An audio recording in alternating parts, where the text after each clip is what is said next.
Ladies and gentlemen, welcome to Hero Movie Podcast, your greatest source for superhero movie discussion in the multiverse. I am your host, Adam Portrais, and I'm joined by sweet Johnson Kovacs from the internet. They call me Mr. Kovacs. And of course, Bruce Leslie. I'm a prickly pear, and you catch more flies with honey, but you catch more honeys if you're fly. Oh, snap. And we are as fly as we possibly can be because we are going back to the big old Arnie in the sky. And, man, I tell you, we're talking about Conan the Destroyer this week, everybody. We discussed the first Conan movie a good while back on HMP, right? This is the first time I've ever seen Conan the Destroyer. I've never seen this movie until like Friday. Wow. Very opposite experience. I saw this way more than I ever saw Conan the Barbarian. Really? Well, yeah, this one was rated PG. The other one was rated R. So when I was younger, it was okay for me to watch this one. Huh. Yeah, and and we'll talk about it, I'm sure, in this the great PG rating of this film and whether or not it's rated appropriately. But I think that may be a little bit not more sign of the times. Spoiler alert! It is not. We'll talk about that. So before we get into all that good stuff, though, do want to say big thank you to everybody who is supporting this show over at patreon.com/HMP, man. We really appreciate all of you guys, those folks that do that. Get the pre-show, the post-show, and, of course, the Dinger Zone, where we discuss all various kinds of topics and things of that nature, and people seem to enjoy it, or at least they haven't complained too much. But I think it's pretty good. It's a good time and a wide variety of topics. So I know a lot of people listen to this show and they're like, oh, they talk about all the comic book stuff and everything. What if they talked about some other things?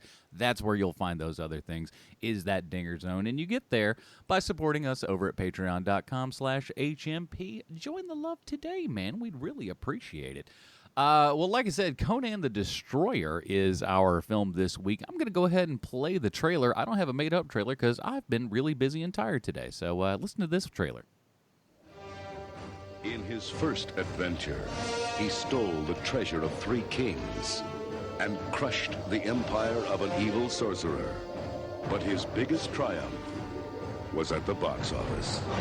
Now, Arnold Schwarzenegger is back as Conan the Destroyer to join forces with a wizard, a warrior, a runaway, and a renegade.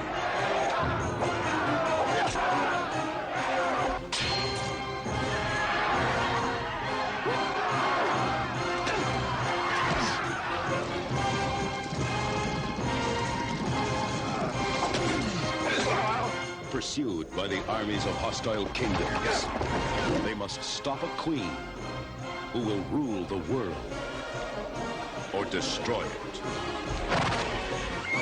A band of outcasts in a battle to free the earth.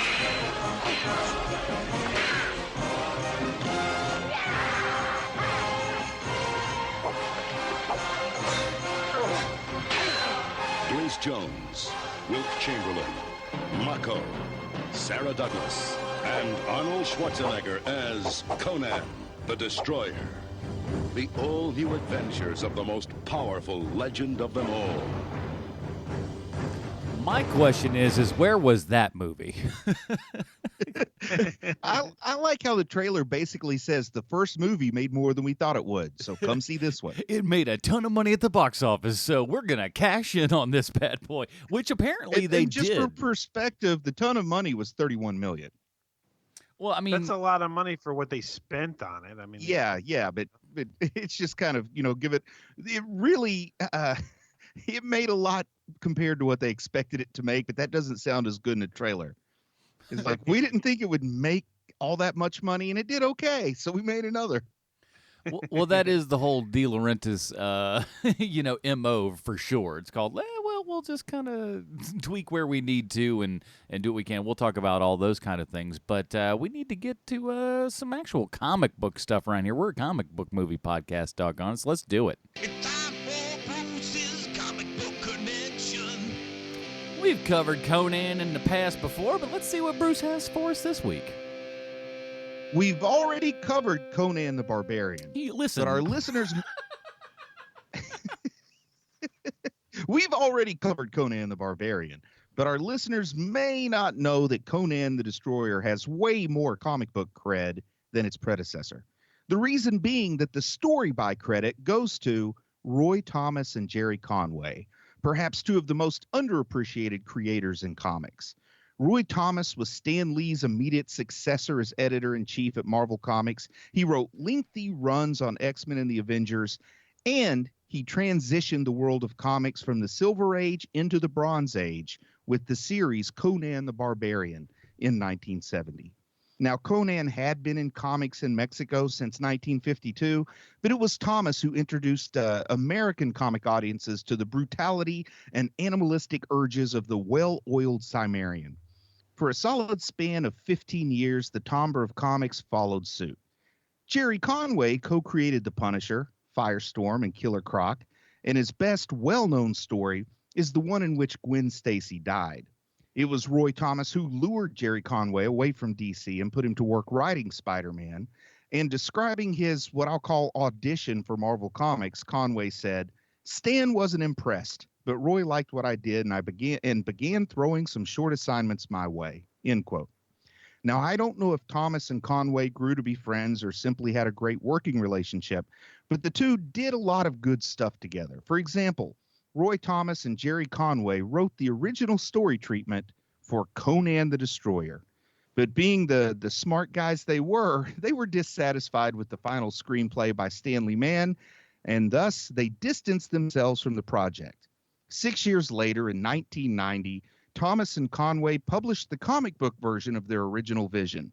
The comic was called Conan the Barbarian, The Horn of Azoth, and most of the characters' names were changed, but most agree that it was one of the better Conan stories.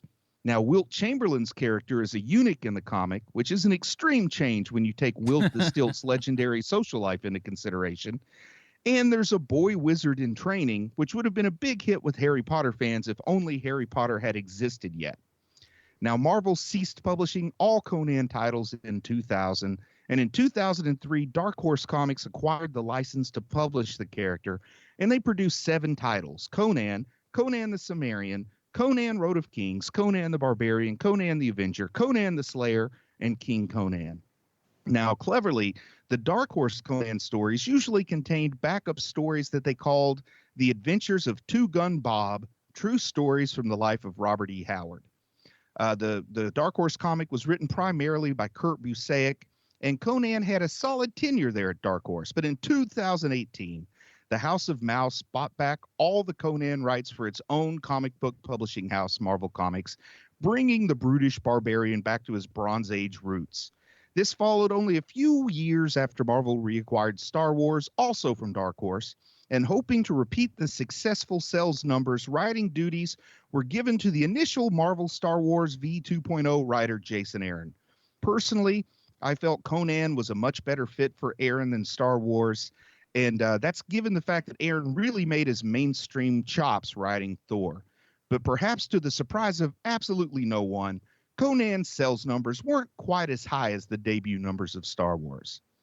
Now, the Savage Sword of Conan writing duties were given to Jerry Dugan of Deadpool fame, and a third spin-off title called Belit from the world of Conan and another one called Valeria from the world of Conan were also fired up. It may be a little early to judge just yet, but the current ongoing titles seem to be somewhat lacking in the interest department compared to their Bronze Age counterparts. But who knows? If Arnold pushes out another De Laurentiis-produced Conan movie, maybe that'll be the spark that ignites another grand era of Conan supremacy. I'll say this, like, kind of watching this, though, I did have, like, kind of an idea of what I think would have been, like, maybe that might be interesting today is, like, if you kind of did this, because obviously we've got the another Terminator film where yet Arnold is still an aging robot somehow. Let's not, try to think about that one too hard. Yeah. But I thought, like, man, wouldn't it be interesting to see, like, an old man Conan movie? I don't know. Yeah, they teased it at the end of both of these movies. Yeah, they've been talking about it forever. It's kind of like, just like a Dark Knight Returns, but with Conan. I think that'd be kind of a cool idea. And there's absolutely both literary precedent with the Robert E. Howard books as well as comic book precedent. I mean, King Conan Comics, old Conan, has been a thing in both comics and the books that Howard wrote and the people that came after Howard and wrote the books. So it's not like they're drudging some kind of plot device to make it work. I mean, they really had to let Arnold age into the role. You guys seen the 8x10 photograph of Robert Howard? No. Maybe not. It's terrific. It's terrific. He's wearing the hat. Oh, He's got yes. the suit on and the tie. He looks just terrific. He looks like a 1940s gangster. He does, and it's great. He just And he looks like he's all business, and he's had a couple. It's so good. You're like, Oh, when man, did Al you Capone could start honestly writing? Tell me. Yeah, I just looked up the picture you're talking about, and you could honestly have told me this was like an actor playing the role of Al Capone in an early movie. I would have believed He you. looks exactly So like good. Al Capone. It's kind of scary. Doesn't dress the way I would have expected. I thought he would be a little more like Lovecraft looking because they were friends. Oh, I didn't know Is that. that right? Oh, that's got to be a weird, cigar and brandy and in night. fact, they both wrote stories that go out of their way to say that Conan exists in the same universe as the Cthulhu mythos. They're just at different times in that universe. Oh, that's Pretty terrific. interesting. Yeah. That's terrific. It's just a hop, skip, and a jump. So to get to the movie here, Yeah. if I may, speaking generally here, I had never seen this movie before. This is the first time I'd seen it. I thought that I had seen it before, but I have not. And it feels like everyone involved with this movie said to themselves at some point, you know what? That's good enough. Yeah. It feels like one of those shooting schedules where you don't get a whole lot of second takes. There's a whole lot of times in this movie where you're like, man, if they only had spent like a little more time on this, it would be excellent. But they didn't. There's also the phenomenon where the last time I saw this movie, I was younger than Olivia Dabo is in this movie. Dabo, sorry. And then not having seen it since, let's just say 30 some years. I mean, how long ago did this come out? 84. So 84. it came out 35 years ago. Uh-huh. So I probably haven't seen it in 30 years. And then watching it now, it feels, I don't know, a little bit creepier than it did back then. I got to say that it's got some weird, I don't know, just got some weird vibe there with the 14-year-old girl interacting with the adults the way she does. Thank you. And that is exactly my point. That's the that is biggest one. I'm very glad you brought that up, but Adam, I'm cutting you off. Please go. No, that was the biggest thing when I was watching this, just going like, is this girl supposed to be the love interest? I don't like this. She looks like she's 15. I remember as a kid, and for the record, she was 14 when this was being filmed. Oh my Lord. And I remember as a kid, wanting her and Conan to get married. And I'm going to say as a kid, and then I go back and look at it now and I'm like, how do I say how creepy this makes me feel without making me sound like the creepy person? You know what I mean? But it is really weird when I think as a kid, I didn't see a problem with it. Well, now I'm like, so many problems. As a kid, you don't know from nothing because you're a dumb, stupid kid. But and you just put stuff in because if someone shows you something, you just go like, oh yeah, I don't know much. I'm a kid. I figured that's got to be right because you don't know any better. Yeah. This is the exact reverse of what they usually do with high school movies, where you have a 35-year-old playing somebody who's 17 years old. Yeah. Because Olivia Dabo is 14 when they're shooting this thing, and they're playing her like she's 30. Yeah. And even Hollywood used to be a creepier place than it is now. I don't know any other way to say it. Yeah, you're right. Like you look at Brooke Shields' early career in movies. Yep. You look at Olivia Dabo, the movie she makes right after this at the age of 15 is Bolero, which is it's what our parents used to watch back before Skinamax was a thing. It's and they problematic. Let's put it that way. And even her wardrobe in this movie, I think if it were made now, they would probably be a little more careful with it. And then thinking De Laurentiis production, and she's riding that horse. Well, I'm just going to say her modesty probably wasn't respected with every bounce of that horse with what they got her dressed in. Wow, good one. So just watching this, that whole thing is very distracting, that whole aspect of it. But having said that, it is also really nostalgic because like I said at the top, I probably saw this Conan movie 6 times for every time I saw Conan the Barbarian because it was rated R. This was the one that was supposed to be less creepy. But if in I could go retrospect, backwards for a second, that's some good old-fashioned Bruce Leslie right there. That's some old school Bruce Leslie. Digging. Choosing the words so carefully. Good job by you. coming from a person with a 14-year-old daughter and imagining her riding that horse in that wardrobe, I would have had to say, nope, we're not doing this movie. We'd like your daughter to kiss this large Austrian man. What do you figure? That cool with you? Just don't leave her alone with Wilt. I don't know. He has a reputation. The stories from on set are that Wilt Chamberlain was very protective of her. Good. Because he doesn't want to go Andre the Giant on set, even though we don't see him in the movie, the world's most perfect gentleman. And one thing that you don't want to do is make Andre cross. Very true. Have you seen it's a sort of famous set photograph where Wilt Chamberlain and Andre the Giant are each standing on one side of Yes. Arnold Schwarzenegger, and Yes. he kind of looks like Kid Hercules from that Kid Hercules movie I've referenced before. It's Yes. great. Let me, It's a pretty great photo. Speaking of that and size differences, speaking of Wilt and Arnie and all this kind of jazz and everything, what do you guys think Arnold Schwarzenegger's actual height is? Well, I'll tell you. He claims to be 6 feet tall. There is no way that man is 6 feet tall. It just, I don't buy any of it. My guess is 5'11", 5'10". Yeah. Yeah, I would think because Frigno's actually a big guy, right?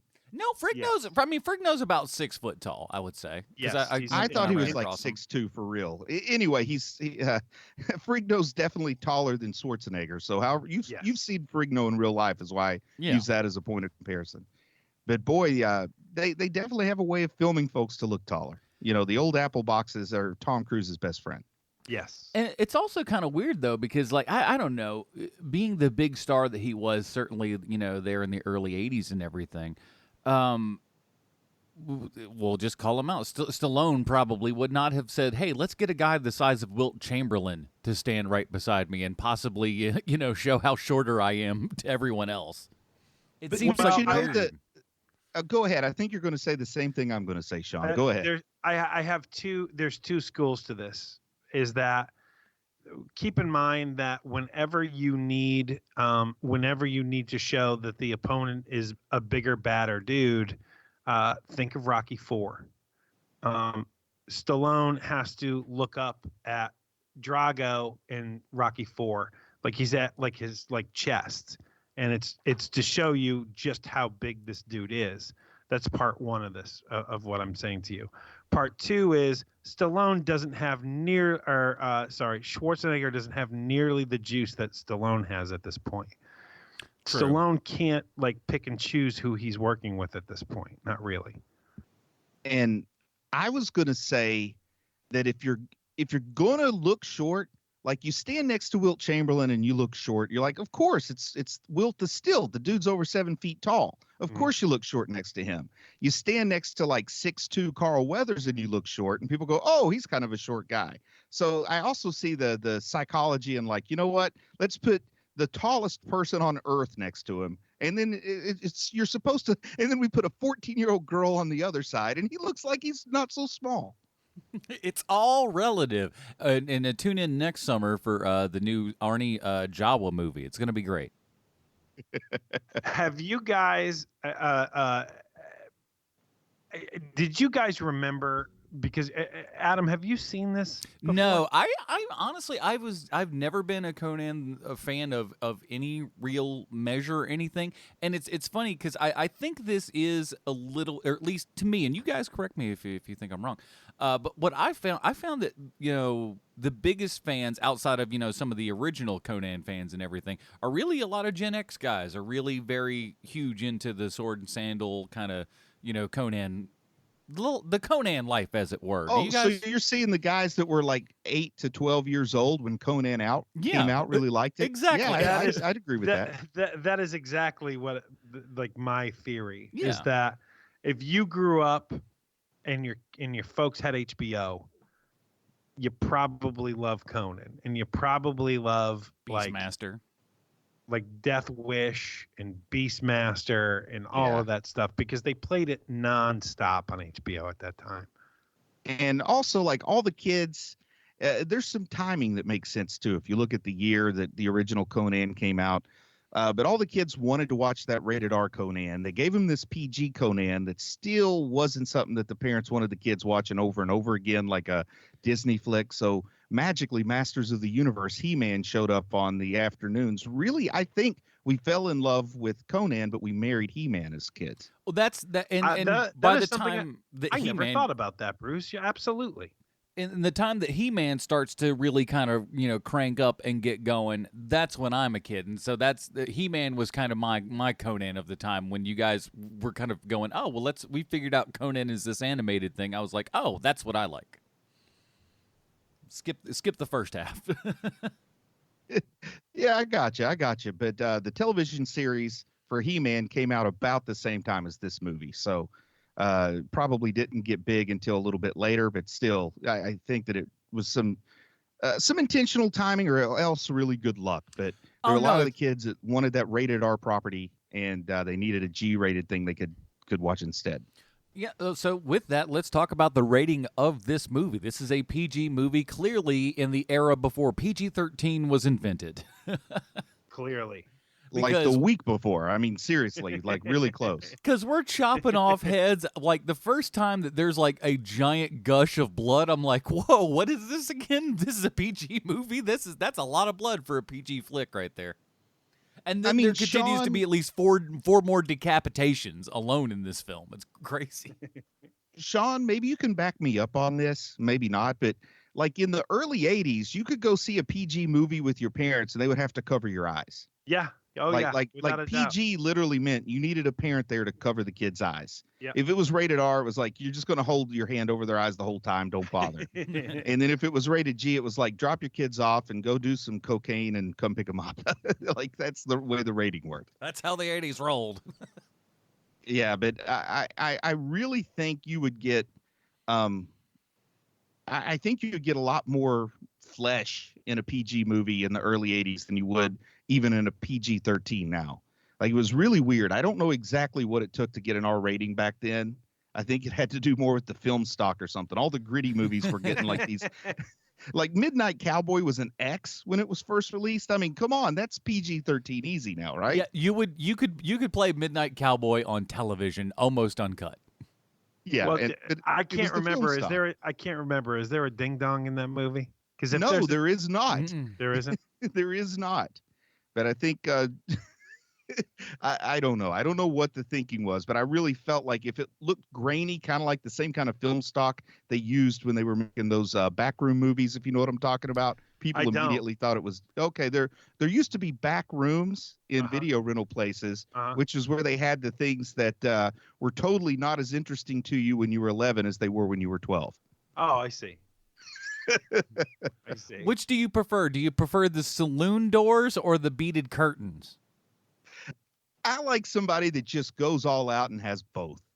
The video store I worked in had the saloon doors. And they're always so tight.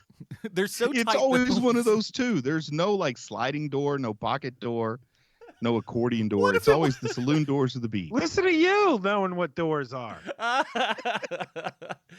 want to have a back room where it is just a revolving door. A revolving door in and out of the back room of a video store. Oh, I want the back room with like those grocery store doors that open on their own when you get close. Bing.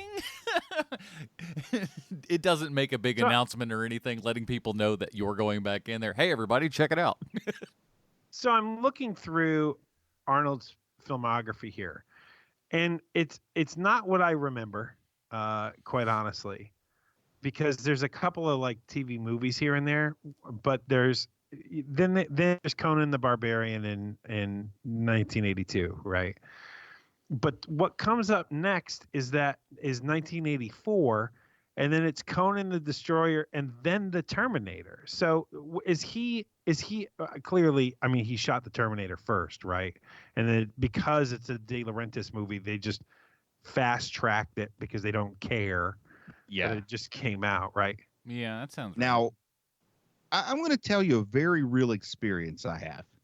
I remember going to the movies and seeing the movie poster for Conan the Destroyer. and I wanted to see Conan the Destroyer. I got a little bit visibly upset because rather than seeing Conan the Destroyer, my dad made me go see Ghostbusters. Oh my God. Oh man. But I can remember going to the movies, and there was a movie poster for Ghostbusters, Gremlins, and Conan the Destroyer, all up at the Huntington Mall in Huntington, West Virginia. And I wanted to go see, out of those three, Conan the Destroyer is the one I really wanted to go see. I also got mad because my dad wouldn't take me to see Staying Alive when it came out to the movie theater. So it was a weird. Your father is a treasure. Smart and man. You should thank him every day. Yes, I saw Staying Alive much later, and I was glad that he took me to see whatever else he took me to see that weekend. But we were not a two movie in the same weekend kind of family. Like, we just didn't have that much bread rolling around back then. So the choice was between Ghostbusters and Gremlins for everyone except for me, who wanted Conan the Destroyer. So we saw Ghostbusters, and then the next weekend I sweet talked my aunt into taking me to see Gremlins. So at least I got 2 out of 3 ain't bad, as the old Meatloaf says. I just came up with a disturbing realization.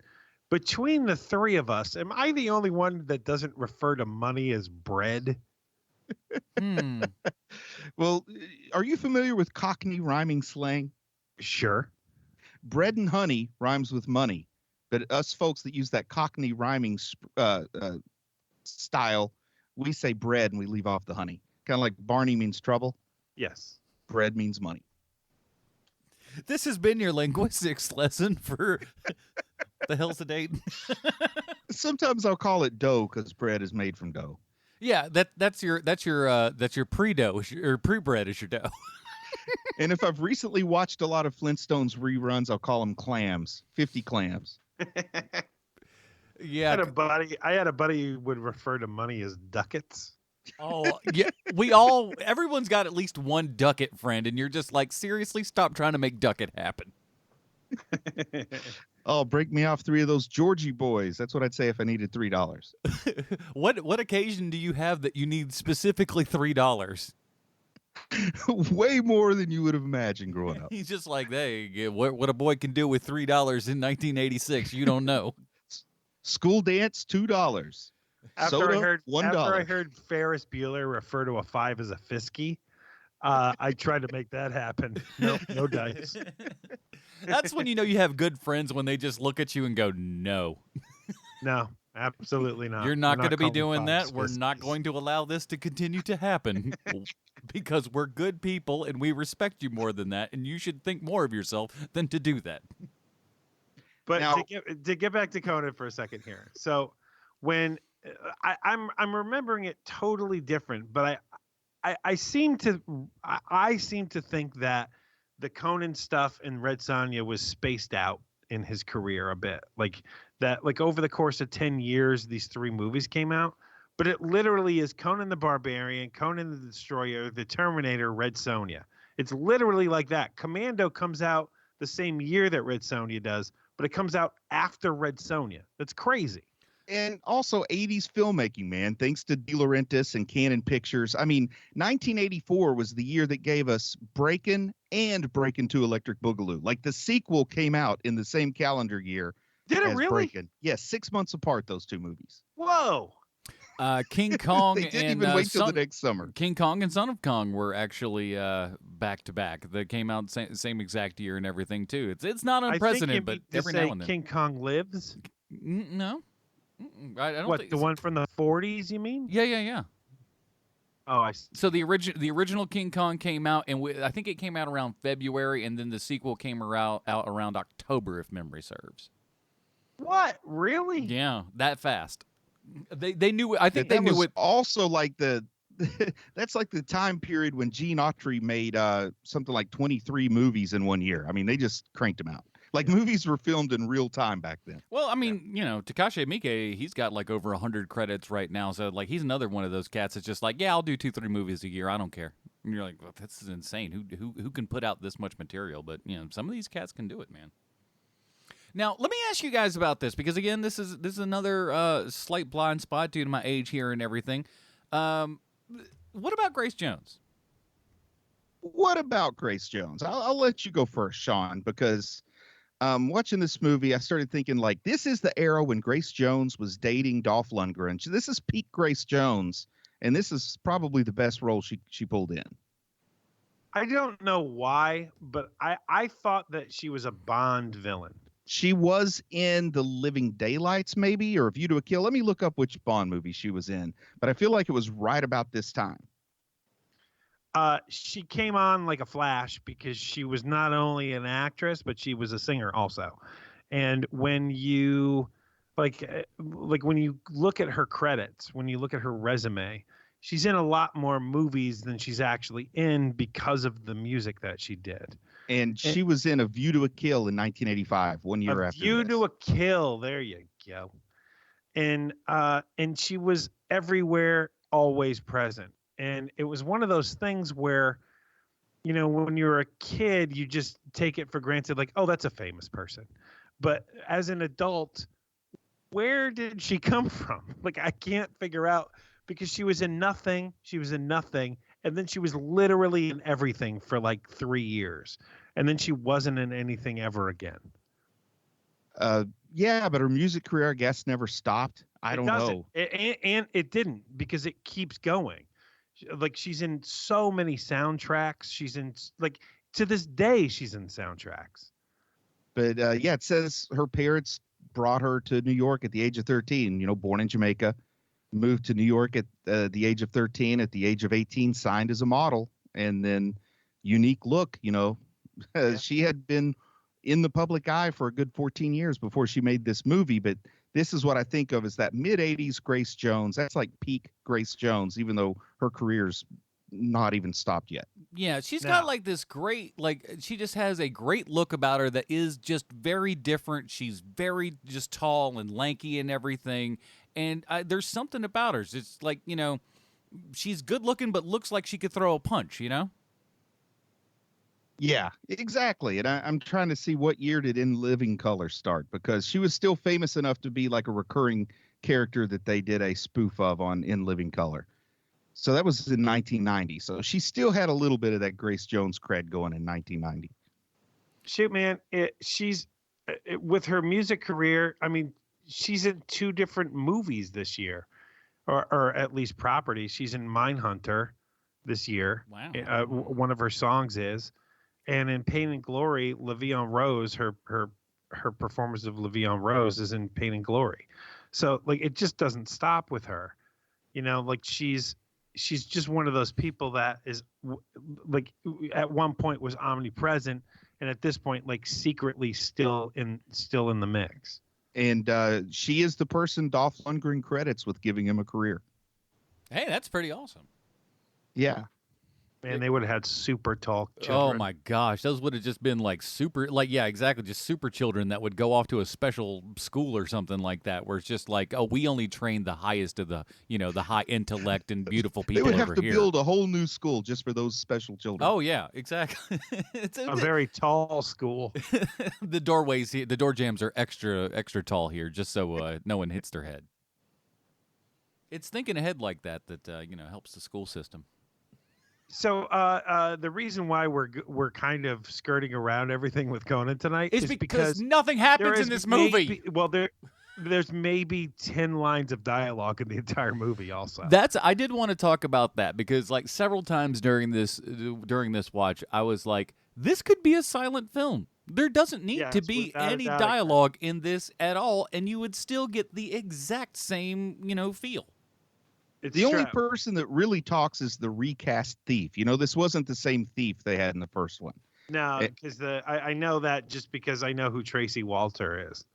And this guy does all the talking for everybody. I mean, maybe Wilt says a couple things, and then Olivia Dabo, is that the right way to say that? Yes, Dabo? sir. Yes, sir. You got it. Well, Olivia Dabo says a few things too, because she's sort of the I don't want to say like in a movie called Conan that she's the central character, but she is the reason the plot moves. Like, she's the reason the plot goes anywhere. But the plot's pretty simple. Go and get this thing, bring this thing back. And that's exactly what the movie does. And they, you know, fight a whole lot along the way. Having said that, I still like this movie so much better than the first one, because at least they go and get a thing and they bring a thing back. In that first one, man, I don't know what they did, except some guy turns into a snake at the end, and he ends up being Darth Vader. Conan the Fetch Quest. I love it.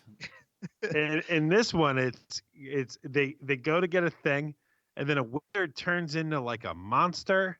Did you recognize that wizard? That's Thothamon, or Tothamon, depending on how you pronounce it. But he's a classic villain from Conan comics, but also that actor you've seen before, Sean. And what? He is the big, tough, bald guy that fights Indy outside the airplane in Raiders of the Lost Ark. Get out of here! Huh. Really? And then he shows up again in Temple of Doom as a thuggy chief, in India. Huh. And he was also a professional wrestler. So at least 2 professional wrestlers in this movie. That makeup was not great. I'm a fan of the old rubber mask makeup. Like when you know your limits, just go with it. They don't try to do anything too fancy. Put that rubber mask on him and let him wrestle around a little bit. I like that. I just look at it and I'm just like, oh, so this is what happens when you've got a very mid-level makeup person there and not somebody who really knows what they're doing, because it looks like if you bought a Halloween mask that was super nice and someone, you had a real makeup person put it on you nice and proper there and everything, but that's about it. It doesn't really look like, it doesn't look like something out of Star Wars. This was the time when novelizations were made for movies, right? Oh, big time. So knowing that the plot is they take a young lady to go get something and then they bring her back. How long would you think the novelization of this movie would need to be? 158 pages. It was written by Robert Jordan. Do either of you guys recognize that name? I don't. Nope. Okay, Robert Jordan wrote the Wheel of Time series. And like one of his short books is about the size of a 1978 American-built automobile. Like the guy is a beloved fantasy writer. I mean, like he was the man in the post-Tolkien, pre-Martin world. He passed away before he finished his series. Talking to you, George Martin, pay attention here. And Brandon Sanderson was hired to finish it. So that's another big name in fantasy writing. But I know Brandon Sanderson. Yeah, so like Robert Jordan was a big enough deal that Brandon Sanderson would come in and finish his job for him. I mean, he was a very big deal. The Wheel of Time, huge. They're adapting it into a TV series on Amazon Prime, I think, coming up soon. But that's going to be great and something that I won't miss. Yeah, that's like saying that the Garbage Pail Kids had their novelization written by Ernest Hemingway. I mean, it's just the craziest thing in the world when I read this. So it's like one of those situations where I really would say skip the movie, but you might want to check out the novelization. That's crazy. Yeah. But I'm trying to think anything really more interesting. Thothamon is who James Earl Jones' character should have been in the first movie, but he wasn't because they didn't have Roy Thomas as a consultant like they did with this one, which I totally don't understand. The guy that made Conan like resurge in popularity, they didn't want him involved until the second time around, and they still kind of brushed him off a little bit when it came to the final scene. But Andre the Giant wearing the big monster costume and fighting against Conan at the end. Yeah. I kind of wish, I know as a kid, I fully expected the statue just to come alive and do like a little Harryhausen style stop motion fight. I loved, everybody loved Clash of the Titans. I mean, it's not like I'm saying anything special about me and the Seventh Voyage of Sinbad and all those great Jason and the Argonauts. This is the kind of movie where I was expecting some stop motion fighting at the end instead of a guy in a costume where the statue totally changes. But knowing that it was Andre the Giant, I wish they would have just not made him wear any costume and just let him be himself, because I love that guy. Made him be himself with a horn on his head. Imagine if this would have been our first introduction to Andre the Giant on the movie screen. How great that would have been.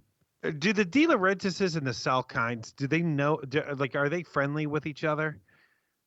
I don't know. The reason why I bring this up is that the first castle that they go to is so remarkably similar to the Fortress of Solitude that it almost feels like it's the exact same set. I remember seeing that. Go ahead. I remember wondering, is this supposed to be ice? Nothing looks cold here. Why is he living in an ice castle? But you're right. It looks like that Fortress of Solitude. If nothing else, it was some leftovers they got cheap. Just about everything in this movie looks like it was brought from another movie. It really does. It feels like this was we have a set that was left over from some other thing. We're going to do a slight redress on it and everything, and then boom, there you go. And it just feels like it. And even we only go to there's only what, maybe 6 set pieces, if that. Yeah, I think that sounds about right. Yeah. I mean, that the sounds right. sword, the sword looks like the biggest star of the movie. I mean, they do have a cool sword. A lot of work has gone. I know a little bit of the history of the importance of the sword Conan has, but strangely, they spend way more on that than any of the set pieces. I don't think it's that strange. I think that they knew what they were doing. Yeah. When it comes to like Arnold and Wilt and the swords, that's basically what they care about. They don't care about just about anything else. And when you watch it, it's one of those things where because I don't hate this movie. I rather enjoyed watching it, but I enjoyed watching it because I remember that this is the way a lot of movies were made then. I can't imagine that my children watching this movie and being like, oh yeah, that's the stuff. It would be one of those things where if they walked in as I'm watching this thing, they would be like, what are you watching right now? You get one of these. And 1984 was still a time in which very few people, in the grand scheme of things, when you look at the total population of the Earth, very few people had access to a cinematic quality camera. So you kind of had to take what they gave you. And by 1984, we're starting to get some direct-to-home video, but we're not getting a whole bunch of direct-to-home video stuff. We're not getting a whole bunch of direct-to-cable stuff. Like anything that came out was shipped to a theater somewhere. And right. Can I say this real fast? I mean, speaking of home and all this other things, we saw this on home box office, HBO, and let me say, HBO, very disappointed in you.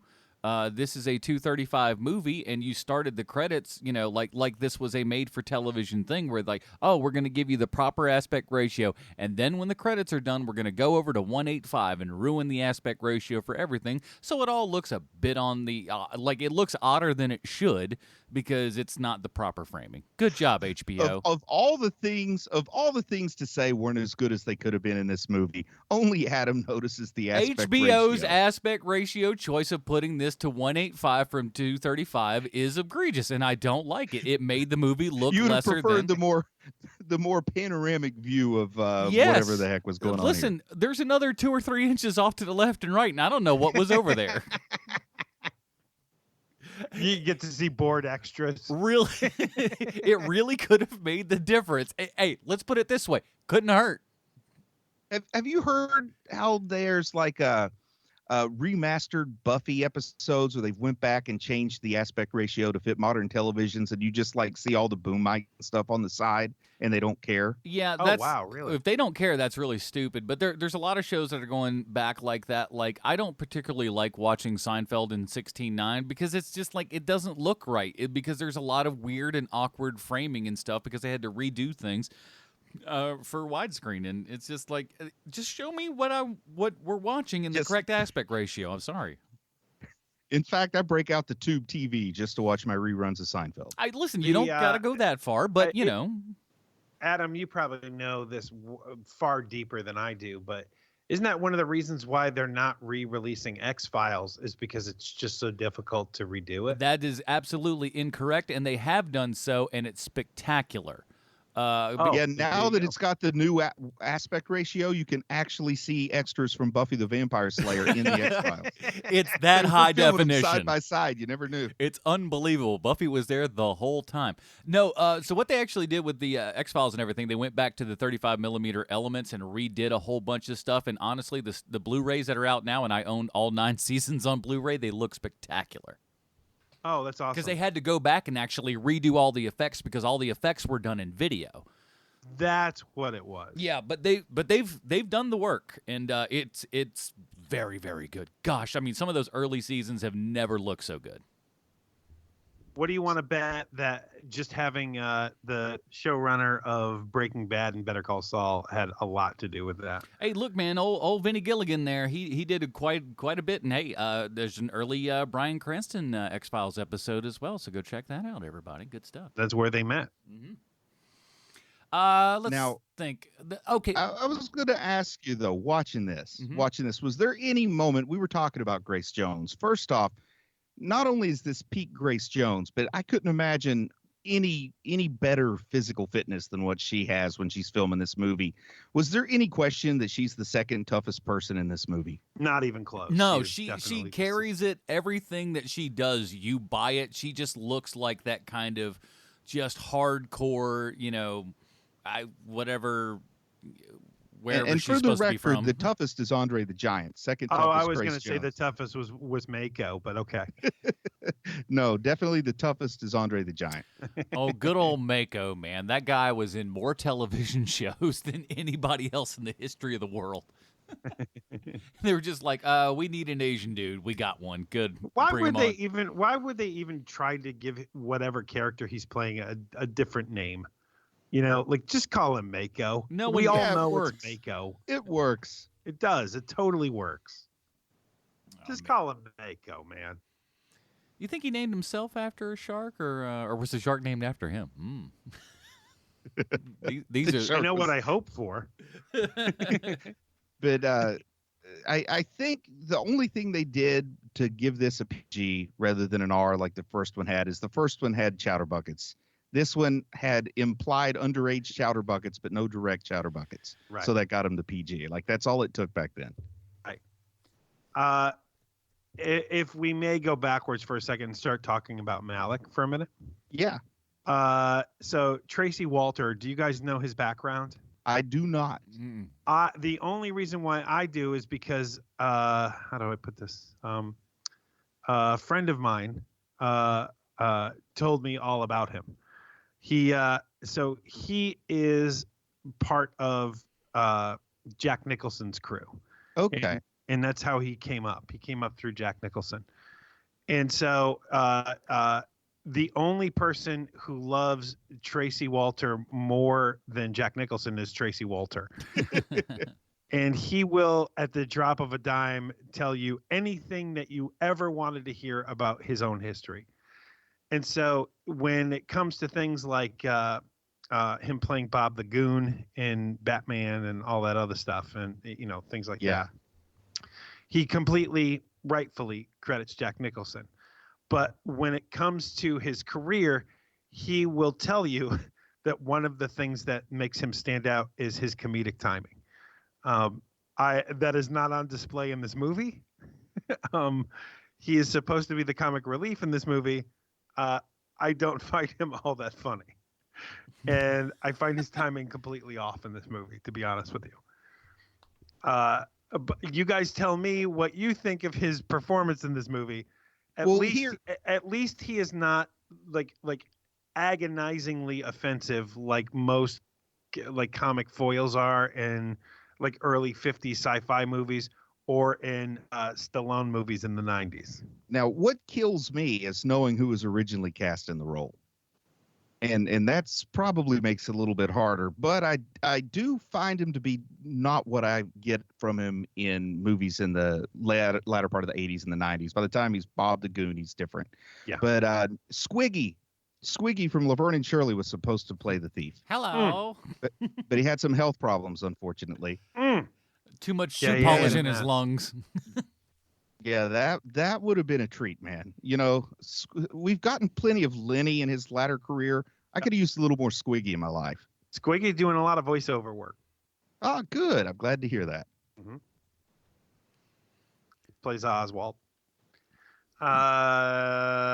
I don't know how much more I have to talk about. There's this not movie. much. Do you There's guys have not much anything? in there. What did you guys think about the whole mirror scene fight and all that kind of jazz? That was weird. Oh, I thought that was clever. I did think that was clever. I enjoyed that part because it was like, oh, that's a neat way to do that. At least it's a little bit different than what you're kind of used to seeing and everything. But I wonder, does that scene let us know then that Arnold is not affected by the breaking a mirror, 7 years bad luck kind of thing, because he still had quite the career after this.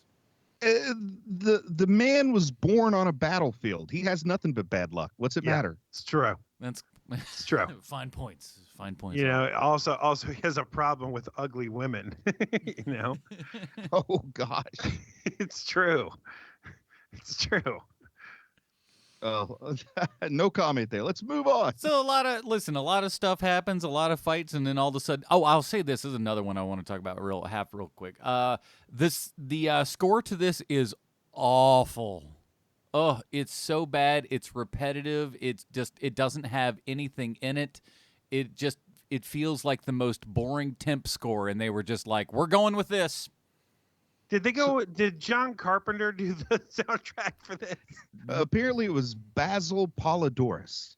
Ah, very good. The sublime work of Basil Polidoris. Yes. Also known for such hits as Free Willy and The Hunt for Red October.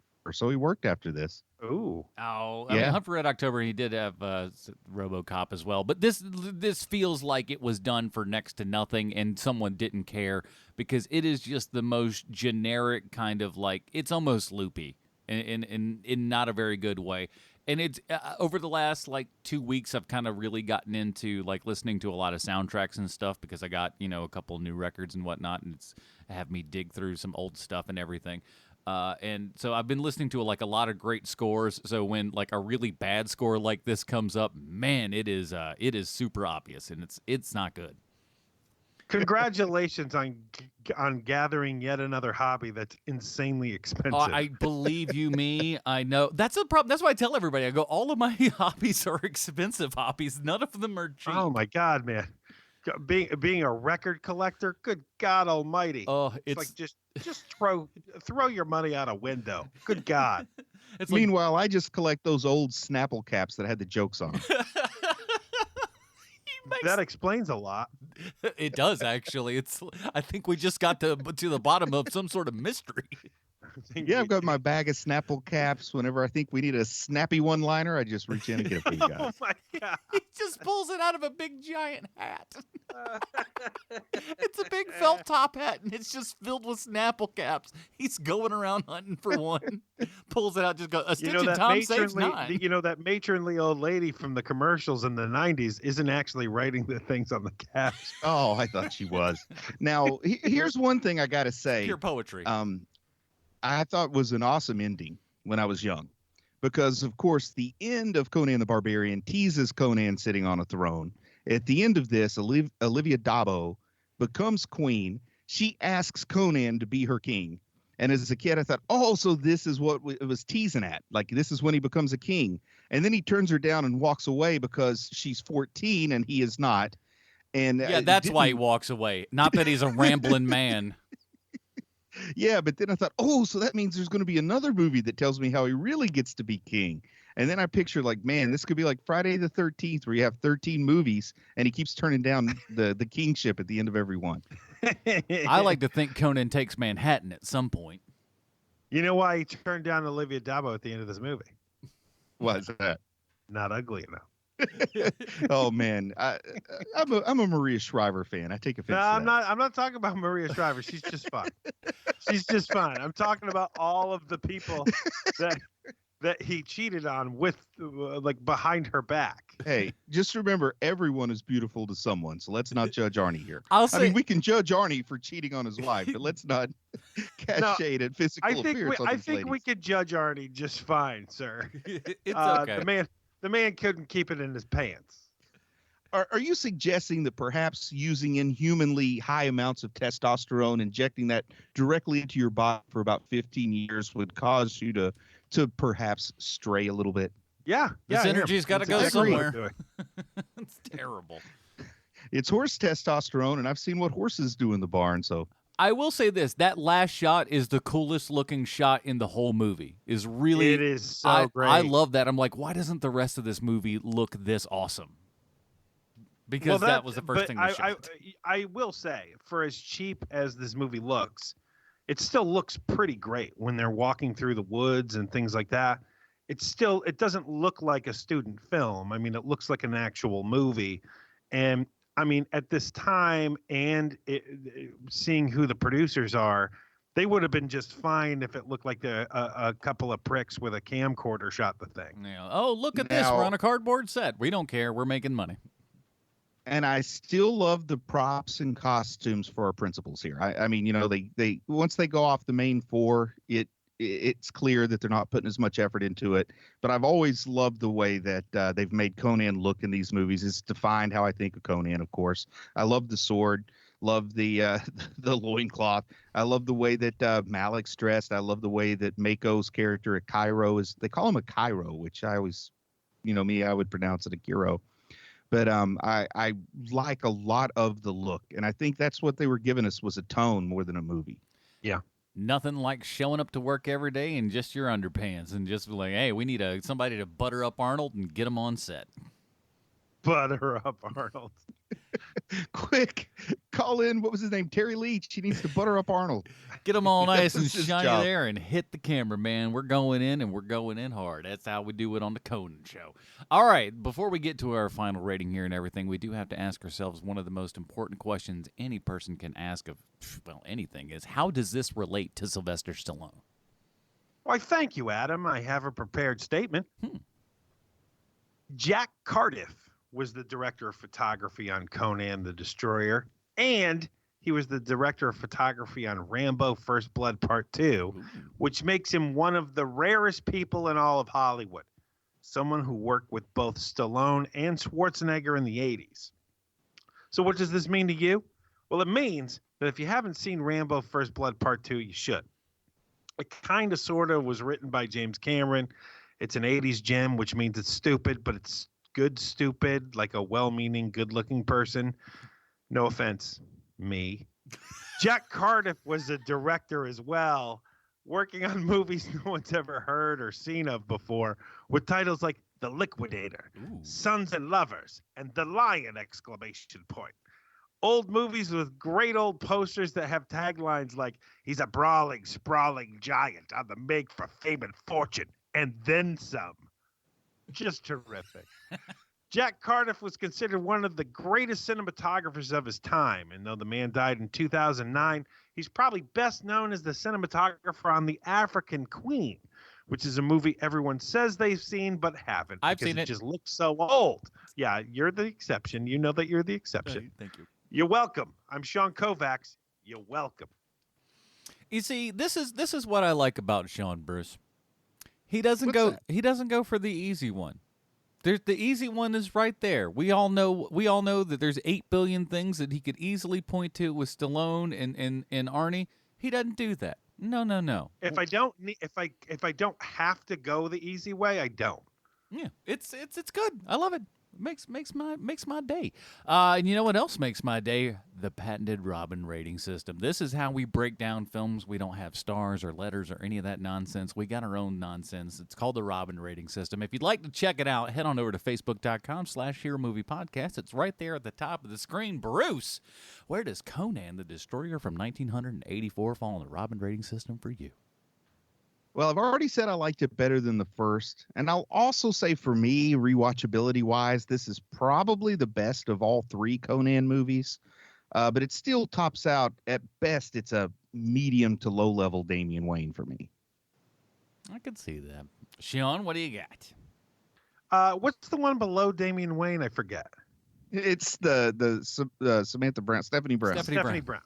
That's how good Stephanie Brown is. You don't even remember. I forget. It's our own rating system. I forgot. It's okay. This is a Stephanie Brown for me. It's not terrible, this movie, but it's definitely not something that you would suggest people watch. You know. Hey, I got a way to ruin your afternoon. Hey, you like gladiator movies? You must like gladiator movies to watch this one. I'll tell you that. This is good for 2 reasons. One, to see early Schwarzenegger, and to see just how cool Grace Jones was. That's the only reason to see this movie. And Arnie gets to use his voice, unlike the first flick. and it's it's not the worst thing you'll ever see, but I mean, just keep driving. You know what I mean? So it's a Stephanie Brown for me. Better or worse than Conan the Barbarian for you, Sean? I think I like Conan the Barbarian more, but the only reason why I like it more is because they had to figure some stuff out for that movie. Yeah. Like, it's the first time, so that like they're figuring stuff out. Like, this is basically like, okay, we'll just look at the notes from the guys who made the first one, and we'll make that just not as good. Yeah, I think this movie's missing the cocaine and gun-fueled craziness that is Oliver Stone and John Milius putting together a crazy script and getting an ungodly amount of money to do something with a lot of big stars who should not be in that place. At least that's more of like a really weird oddity and everything. This movie is boring. I really wanted to shoot myself in the face watching it. The music is terrible. The acting is... Why in the face, Adam? Just Why in the face? because it's the most effective and it ends it all the fastest. And and I don't want to leave an open casket for nobody, No. If he said this movie was so boring, I want to shoot myself in the foot, would that make any sense? Yeah, exactly. I've done more damage to myself. If it's in the face, it's over. I'm done. and I was done with this movie, and I'm done with Conan movies. Conan movies are they're all terrible. I don't get it. It's something that I would love it to be really good, but I have yet to be shown anything that I would call remotely good with this. This is a Jason Todd on fire for me. No, thank you. And that is it. That is it for this episode, everybody. Boy, we did it. It was a thing. And that's all that we ask sometimes. We just have to get through the episode itself. And next week, we're going to be doing a little something different for you guys. You're still going to get an episode as you always do, but you're going to actually get a pilot episode from us. Because we are going to be covering The Mandalorian out on Disney Plus that starts up this Tuesday and everything. So we are actually doing another podcast because we figure, we got all this free time. Why not? So we're doing a podcast called Mandalorian 30 Questions. Look it up on iTunes and where you find podcasts and everything now. Subscribe to that. But you'll get a free little taste of that here in the old HMP feed for next week. And going on, you'll be able to hear all those over at the Mandalorian 30 Questions podcast. So keep a look out for that. In the meantime, Bruce, where can we find more of your work on the internet?